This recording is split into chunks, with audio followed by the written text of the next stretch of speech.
समय पहले की बात है। सुब्रतो लगभग 20 साल का एक लड़का था और कलकत्ता की एक कॉलोनी में रहता था। उसके पिताजी एक भट्टी चलाते थे जिसमें वे दूध को पका पका कर खोया बनाने का काम करते थे। सुब्रतो वैसे तो एक अच्छा लड़का था, लेकिन उसमें फिजूल खर्ची की एक बुरी आदत थी। वो अक्सर पिताजी से पैसा मांगा करता और उसे खाने पीने या सिनेमा देखने में खर्च कर देता। एक दिन पिताजी ने सुब्रतो को बुलाया और बोले, देखो बेटा, अब तुम बड़े हो गए हो और तुम्हें अपनी जिम्मेदारियां समझनी चाहिए। जो आए दिन तुम मुझसे पैसे मांगते रहते हो और उसे इधर उधर उड़ाते हो, ये अच्छी बात नहीं है। क्या पिताजी, कौन सा मैं आपसे 1000 रुपए ले लेता हूँ? चंद पैसों के लिए आप मुझे इतना बड़ा लेक्चर दे रहे हैं। इतने से पैसे तो मैं जब चाहूँ आपको लौटा सकता हूँ, सुब्रतो नाराज होते हुए बोला। सुब्रतो की बात सुनकर पिताजी क्रोधित हो गए, पर वो समझ चुके थे कि डांटने फटकारने से कोई बात नहीं बनेगी।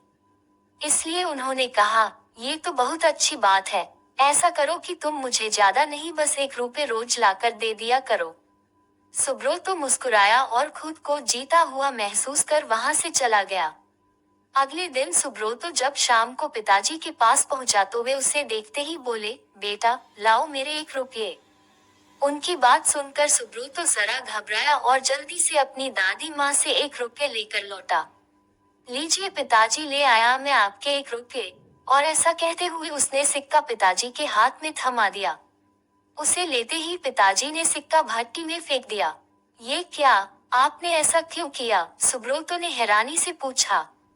पिताजी बोले। सुब्रतो ने भी ज्यादा बहस नहीं की और वहां से चुपचाप चला गया। अगले दिन जब पिताजी ने उससे 1 रुपया मांगा तो उसने अपनी माँ से पैसा मांग कर दे दिया। कई दिनों तक यही सिलसिला चलता रहा। वो रोज किसी दोस्त यार या संबंधी से पैसे लेकर पिताजी को देता और वो उसे भट्टी में फेंक देते। फिर एक दिन ऐसा आया जब हर कोई उसे पैसे देने से मना करने लगा। सुब्रतो को चिंता होने लगी कि अब वो पिताजी को 1 रुपये कहाँ से ला कर देगा। शाम भी होने वाली थी। उसे कुछ समझ नहीं आ रहा था कि वो करे क्या। 1 रुपया भी ना दे पाने की शर्मिंदगी वो उठाना नहीं चाहता था। तभी उसे एक अधेड़ उम्र का मजदूर दिखा जो किसी मुसाफिर को हाथ से खींचे जाने वाले रिक्शे से लेकर कहीं जा रहा था। सुनो भैया, क्या तुम थोड़ी देर मुझे ये रिक्शा खींचने दोगे? उसके बदले में मैं तुमसे बस 1 रुपये लूंगा, सुब्रतो ने रिक्शे वाले से कहा। रिक्शा वाला बहुत थक चुका था। वह फौरन तैयार हो गया। सुब्रतो रिक्शा खींचने लगा। ये काम उसने जितना सोचा था उससे कहीं कठिन था। थोड़ी दूर जाने में ही उसकी हथेलियों में छाले पड़ गए, पैर भी दुखने लगे। खैर, किसी तरह से उसने अपना काम पूरा किया और बदले में जिंदगी में पहली बार खुद से 1 रुपया कमाया। आज बड़े गर्व के साथ वो पिताजी के पास पहुंचा और उनकी हथेली में 1 रुपये थमा दिए। रोज की तरह पिताजी ने रुपए लेते ही उसे भट्टी में फेंकने के लिए हाथ बढ़ाया। रुकिए पिताजी, सुब्रतो पिताजी का हाथ थामते हुए बोला, आप इसे नहीं फेंक सकते। ये मेरे मेहनत की कमाई है। और सुब्रतो ने पूरा वाकया कह सुनाया।